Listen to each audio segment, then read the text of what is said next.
expected for your Friday night. Keep it here. We'll break down the timing and what to expect up next.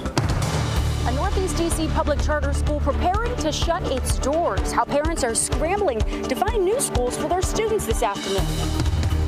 The Washington Commanders got their guy on night one, offensive tackle Josh Conerly Jr. We hear from the newest edition of the Washington franchise as the team gears up for night two.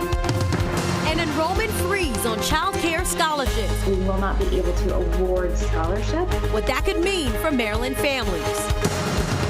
And putting a stamp on history, the U.S. Postal Service's nod to the town of Boonesboro. You're watching the station covering all of the DMV. This is DC News Now. And thank you for joining us for DC News Now at 4. I'm Mark Hall. And I'm Tosa Fakile. We're going to begin with your weather and a live look outside on this finally Friday. It has been a cloudy day as we take a live look at the Washington Monument. I take that back. It was a bit sunny and now the clouds are here. And we saw a little bit of rain a short time ago here at the station. Let's head over to meteorologist Brittany Ward with a look at our forecast. Brittany, umbrellas. Yes, you are going to need them as we head through the evening. That rain starting to make its way into the area. We'll continue to track showers, even storms, as we head through the rest of your Friday. So let's talk about radar right now, showing you the entire area. Looks like along the Beltway, we are starting to see drier conditions. That little sprinkle we saw just a couple of minutes ago here in D.C. now making its way into Prince George's County. It looks like portions of Montgomery County also seeing rain, but the bulk of the activity right now is mainly off to our west, out towards Kaiser as well as Cumberland. You guys are starting to see some rain make its way there. Looks like a few storms starting to bubble up there in the eastern panhandle of West Virginia, just outside of our viewing area, but this will continue to work its way closer to the DC area as we head through the evening. So satellite and radar showing you the wider picture. There is that clouds. They're starting to make their way in. Those storms starting to make their way back off to the west. This will inch its way closer to DC as we head through your Friday night. So any Friday night plans, you want to make sure you have the umbrella on hand. The good news is as we head into the weekend, still going to be tracking rain, but your weekend does not look to be a washout. We will be tracking drier conditions as we end out the weekend. So keep it here. We'll have a full breakdown of that forecast and what to expect coming up. All right, Brittany, thank you. We'll talk to you soon. Right now, parents at a Northeast D.C. charter school are scrambling to figure out where to send their students next year. Hope Community Charter Public Schools Board of Trustees voted to close the school at the end of the school year during a meeting last night. DC News Now's Randy Bass is live in Brooklyn with more details. And Randy, what led up to the sudden closure?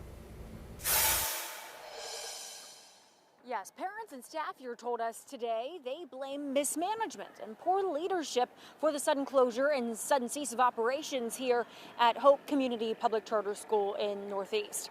But we heard from the board last night and they said the decision to close the school wasn't an easy one. I'm hurt behind it, man. Then I got to find a place to put them back in school and find somewhere close by. Just under 200 students in pre-K through 8th grade attend school here at Hope Community Public Charter School in Northeast, including Albert Jones kindergartners, AJ and PJ, who say they feel safe here. This school is nice. This school don't got no shooting, and this school don't got no violence. I would think this is a good neighborhood. Families were given letters Friday letting them know about plans to close the school, and Jones says he needs to find another safe space to send his boys to school. I got to try to find out what I'm going to do. Thursday night, the school's board officially voted to shut the school's doors at the end of the academic year this June. It has not been easy by any means. The gravity of the decisions before us and the impact they carry for students, families, and our staff is something we have not taken lightly. Board Chair Carrie Smith cited a number of reasons for the closure during Thursday night's meeting, including a poor outlook on enrollment and future test scores, with the school not likely to meet academic benchmarks needed in order to stay open. Students we talked to say they had a good learning experience inside the school's blue and green walls. I was surprised because this school been here for so many years. And it was a nice school. Everybody grew up and go to college because of this school. Now, that letter sent home to families today, it told them to prepare for an upcoming enrollment fair here at the school to help students and families find new schools for next year. That is set for next Tuesday. In Northeast, I'm Randy Bass, DC News Now. Randy, thank you for that report. Developing this afternoon, Luigi Mangione, the man accused of killing United Healthcare CEO last year, pleaded not guilty to a federal murder charge in a New York courtroom. The 26-year-old from a prominent Maryland real estate family entered his plea standing next to his attorneys. Federal prosecutors filed a notice of intent to seek the death penalty late last night. At the start of this month, U.S. Attorney General Pam Bondi said she would direct federal prosecutors to seek the death penalty. Mangione's indictment includes murder through use of a firearm charge, and he's also charged with stalking and a gun offense. New York's murder charges carry a maximum punishment of life in prison. A live look at St. Peter's Square in Italy as preparation is underway for the funeral of Pope Francis tomorrow.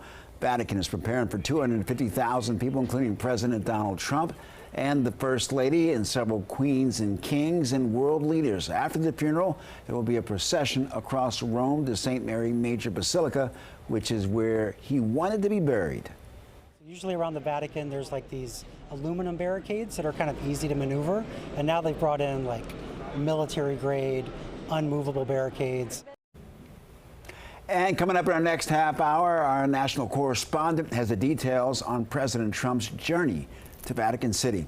And you can watch Pope Francis' funeral right here on DC News Now. Coverage begins with our network News Nation starting at 3 a.m. And our morning news follows at 7 a.m. House Minority Leader Hakeem Jeffries urging the Supreme Court to reject an executive order from President Trump. He's calling for truth and sanity to the Smithsonian Institution.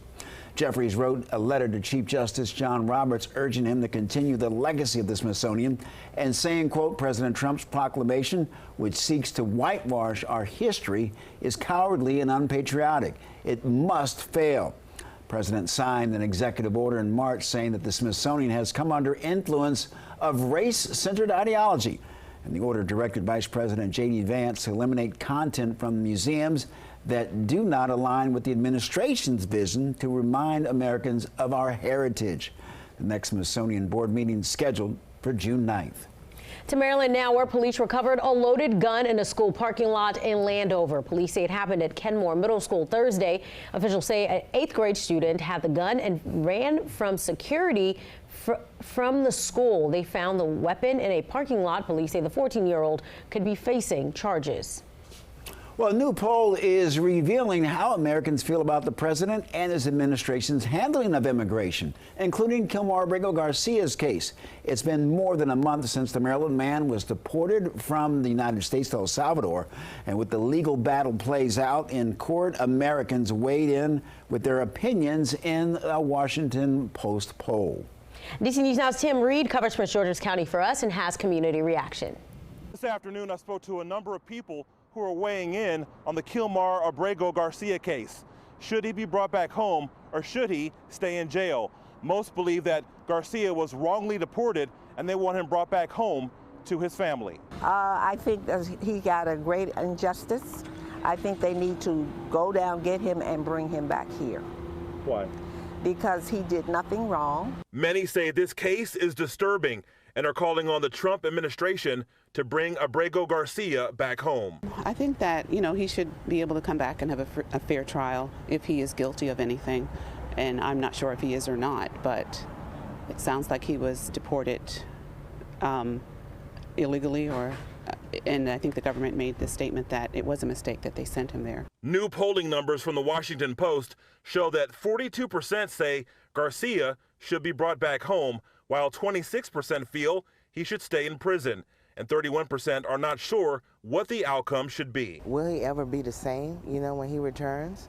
Because that's a very rough prison. Abrego Garcia was sent to El Salvador's notorious Secot prison March 12th when he was rounded up with many others believed to have gang ties. But Garcia's legal team says he is not an MS-13 gang member. Even though the Trump administration admitted to deporting Garcia by mistake, they say they won't facilitate his return back home. This was and always has been an illegal criminal, an MS-13 gang member, and a designated foreign terrorist, and the administration maintains our position to deport these individuals from our communities. In recent weeks, Garcia's legal team and his wife said they will continue to fight until he's brought back home. In Atlanta, Maryland, Tim Reed, DC News Now. The Washington Commanders getting set for night 2 of the NFL Draft, kicking off tonight at 7 p.m. in Green Bay, Wisconsin. Sports reporter Jake Rahm is at the team facilities in Ashburn. And Jake, the Commanders making a big splash in night 1 Thursday night, getting a much-needed offensive lineman. Yeah, guys, as we talk about night 2 of the NFL Draft for the Commanders, we'll be picking 61st overall in the second round. Let's go back to last night in night 1 when they went offensive tackle instead of going the defensive side. They get their guy, Josh Conerly Jr., as you see the reaction from him and his family and friends at his home in Washington. The excitement from the War Room, as well as General Manager Adam Peters and the rest of the gang here in Ashburn, with the excitement that they got their guy as well. They decided to go with some extra protection on the offensive side for their franchise quarterback in Jayden Daniels. And Conerly, as well as GM Adam Peters, speaking last night to the media after round 1. Conerly talking about his excitement for blocking for Jayden Daniels, and Peters talking about the excitement of getting their guy. And I mean, the world to me, that Heisman Trophy winner, somebody I looked up to, just somebody that went from Pac-12, went to SEC, did big things, and I'm looking forward to the opportunity just to get out there and block for one of the best. This was a pick from the entire building. Everybody was just really pumped to get him. And we were holding our breath for a while, thinking he might go ahead of us. So we were thrilled when he was there. It was an easy pick for us to make, and we're really pumped that we had another commander of the building. So it's offensive tackle Josh Conerly Jr., selected 29th overall by the Washington Commanders, the new commander for this new regime that started a little bit over a year ago with General Manager Adam Peters and head coach Dan Quinn and owner Josh Harris. They got their guy on the offensive side. Now it's probably about time to get some guys on the defensive side tonight. Like I said, they get 1 pick on night 2 coming into tonight. It is in round 2. It's the 61st pick overall. We'll have plenty of coverage here at Ashburn, but we'll send it back to you guys in the studio. All right.